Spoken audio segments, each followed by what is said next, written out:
Alwaysirishnd. That's right. Welcome in, welcome back, folks,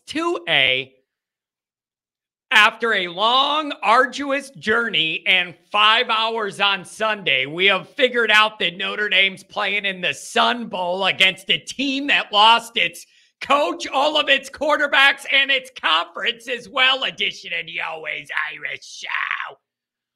Let's try and make sense of this. As always, you can find the program on YouTube. Do it. Subscribe if you haven't yet. Appreciate it very much. Give the video a thumbs up. That helps Johnny out as well. Notifications on that way you will learn it every time a new episode drops. I know you don't want to miss it. Twitter. Search bar Always Irish Rat. Always Irish Inc. Emails alwaysirishnd@gmail.com. Audio only anywhere you want it. You can get it to Cowlin Lines. 312-988-15. You call, tell Johnny all the football occurrences you've heard and seen. Social media, Always Irish Inc. USA Today, Irish Wire. If you don't want to see me and you don't want to hear me, you could read me. I don't blame you. I don't want to look at myself all day either. Patreon.com/Always Irish. Former Notre Dame captain, leading tackler, I might add, Mike GOOLSBY, and myself, breaking it all down. Got a lot of traction in the last week. Thank you to everybody that's joined. We have a good time over there. All right. Just a weird deal. Just a weird deal. Weird year for Notre Dame. Didn't go as well as we wanted it to go for Notre Dame, and the Sam Hartman experience, all of this. Then you're sitting there thinking, are we going to match up with Kelly in a 3-loss bowl game or whatever? What's that going to look like? What are those dynamics involved? All that stuff in play. You're thinking about all that. Then what happened is Florida State gets left out of the playoff, and the ACC figured that they were in. So the trickle down of that was it messed up all of their bowl plans of who they had slotted and who they want to go where. And remember, Notre Dame has a bowl tie-in situation with the ACC. So I think that's why it ended up taking 4 or 5 hours to figure out where the hell Notre Dame was going to go.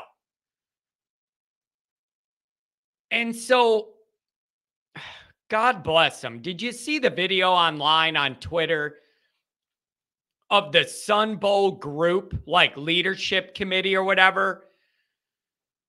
The guy was in tears.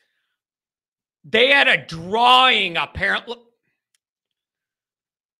I'm getting mad.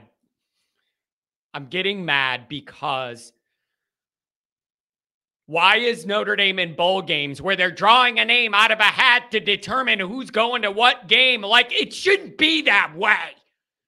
It shouldn't be that way. That we're sitting there and they're drawing names out of a hat to see who gets Notre Dame for some nondescript bowl name with the name that changes every year. That's not what this is supposed to be about, and it's sure as hell not why I do this show. So it pisses me off right away that we're in a thing where they're pulling a hat to see who gets what. You just want to be involved at a higher level than that, all right? So there's some frustration there. This old boy was in tears because they pulled Notre Dame. So you're going to the Sun Bowl, somewhere where it's going to be cold. So you might have the sun out, but I don't think it's going to be hot, is it? Anyways, they were crying because of the economic boom it's going to give that area to have Notre Dame there for a bowl game. But it rubs me the wrong way that you are down to an edible Pop-Tart award bowl, or this one where the guy's crying that he pulled your name out of a hat. I have bigger goals for Notre Dame football than those outcomes. Shit. So anyways, you're not playing LSU and Kelly, and you're not going to have all that. You're playing Oregon State, who is in a worse position than Notre Dame ever could dream to be in. Lost their coach to Michigan State. They're down to their third-string quarterback. The first two are in the portal. Now you're down to a third-string quarterback.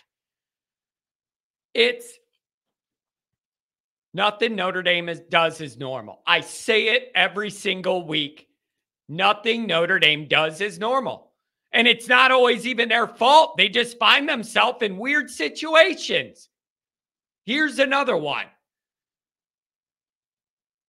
You're in a bowl game with a school who's just, they're floating around in the middle of the ocean. They lost their conference. They lost their coach. They're on their third quarterback. Guys are hitting the portal more than ours are. And so this is good and bad for Notre Dame. On the plus side, this should be an extremely winnable football game for Notre Dame. Significantly more so than playing a team with the talent of LSU.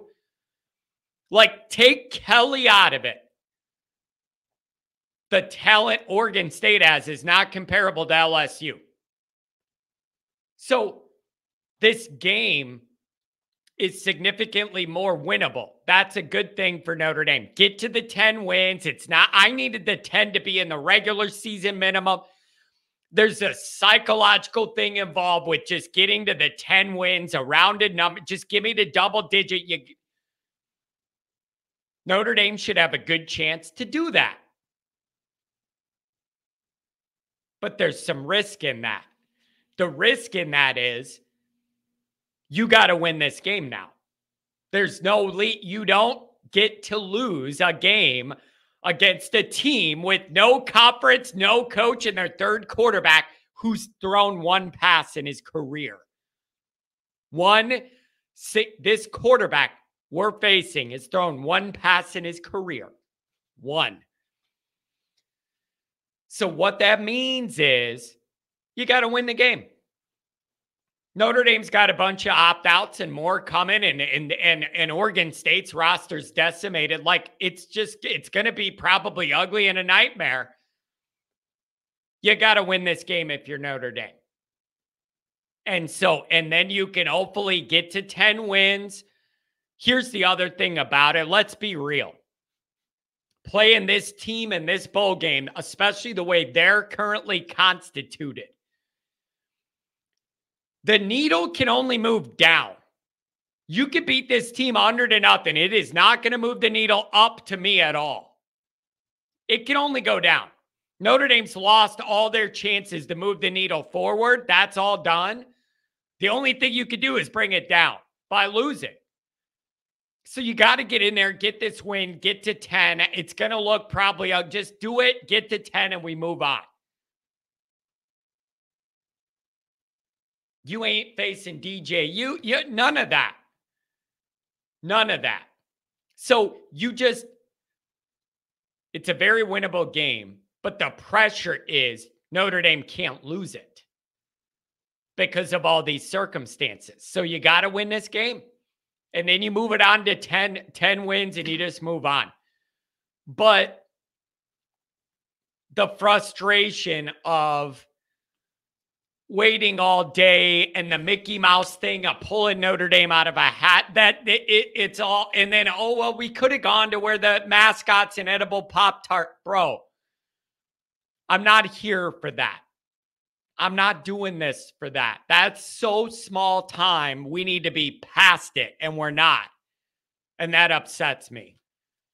So that's the deal with the bowl game. It is a matchup that's going to excite absolutely nobody unless your kid's playing in a game. Notre Dame just has to win. Get to 10, keep it moving. But frustrating day Sunday, waiting to find out, and God bless that guy. He was crying. We got Notre Dame to come here. God bless him. It's just not the environment I wanted bowl season to be. Now let's shift a little bit into the new wide receiver coach. Cover that too. Looks like it's going to be Wisconsin's wide receiver coach, Mike Brown. And there's a couple different schools of thought here. One is, he's developed a bunch of NFL guys, Pierce, and there's some things to like with the guys he's developed. I've heard good things about his reputation with the high school coaches in Ohio recruiting. Heard good things there. That's an angle I've seen by the Notre Dame media so far is, put some guys in the league, good developer, good high school reputation as far as rapport with the coaches and that. So I've seen some of that put out. Here's the downside, the negative narrative on this. There's two of them. One is, who the hell's going to Wisconsin to pull a passing game guy? Because they're not known for that. That's number one. Number two is, again, we're dipping into the old school Cincinnati pool. People don't like that. The fans don't like that. Now, I totally understand, though, why these coaches hire guys they know and trust. It's because they're guys they know and trust. You know the guy's work ethic. You know his energy. You know how he relates to the recruits. You know if he's a backstabber, not like you know your people. And there's trust built in there. So I do understand why these coaches hire guys they know and trust from their past. However, you got to understand, Marcus Freeman does not have a ton of built-in credibility right now with the fan base. He does not have any margin of benefit of the doubt. Marcus has none of that. So when you hire a guy that you overlap with at Cincinnati, the fans are justifiably going to inquire, can you only get your friends to come to Notre Dame? Are you not looking at better candidates to instead focus on the guys you know? And maybe most importantly, if you're getting a guy you know from under your coaching tree you grew up in, are you getting the proper dosage of diversification in ideas and concepts to get this passing game to look different? So those are some of the questions. And I feel like if Marcus had more credibility built up, that wouldn't be such a focal point. But that's the fan narrative. A lot of them are going, dude, there he goes again. Marcus is sticking with his buddies. So I don't know what to say. Notre Dame fans are always mad that hires take forever at Notre Dame. This one was fast-tracked. So everybody always wants it to not take so long for recruiting and everything else to get up to speed. This one, they fast-tracked, and people aren't happy with that. And they're going, you ended up with the guy you know. That's how we ended up with the offense coordinator who scores 19 a game in every big game and 900 a game in all the games that don't matter to anybody unless you lose them, right? So the high-end road that a lot of the beat guys are taking is, I don't know what the fans want. He's got a pretty good track record developing guys, and Freeman trusts him. This makes sense. They fast-tracked it. Notre Dame fans should be happy. And then you have the glass half-empty fans going, here we go again, Marcus and his buddies. And here's the other thing. Nobody's against hiring your buddies if they're all elite and you're winning championship. It's not always a negative. It's only a negative if it ain't elite and you're hiring your buddies. If they're elite and their track record's elite, hire all your buddies you want. Nobody's complaining then. But they got to be that.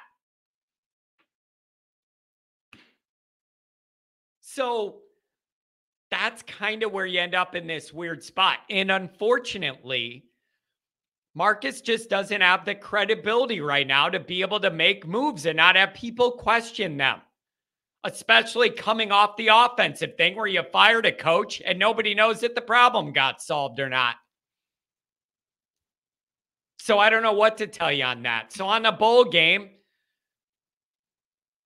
I mean, it's a super winnable bowl game. You just got to win it, and it'll probably look ugly. Play your good defense. Try and run the ball and just win the game. Get to 10 wins, and then we'll worry about the next stuff. And as for the wide receiver situation, I don't know. You just got to have to wait and see how it goes, I guess. But I can't I don't have it in me to tell Notre Dame fans they're out of line for worrying and asking the crony question. Because so far, we have not gotten elite results out of the other guys that have come from that. That's at Notre Dame. That's perfectly fair. So you wait and see. You wait and see. And if it turns out Marcus did just hire a bunch of his buddies out of comfort or nobody else wanted to work with, come to Notre Dame, it seems unstable, whatever. If that's the way it goes, we'll find out soon enough, and it'll all blow up, implode on Marcus, and he'll be a DC somewhere soon or a head coach at a much smaller school and have to work his way back up. I'm just telling you the realities. So I don't know, you guys. I want to know what you think about the bowl game situation. Would you have rather played Kelly and add that this year, or would you rather hold that matchup till it's a playoff, to hopefully a playoff dynamic? I'd love to know what you think of the bowl situation. And then on the wide receiver coach, you wait and see and hope for the best. But I understand the pluses being talked about, and I definitely understand the negatives and the worry and concern as well. Let me know what you guys think.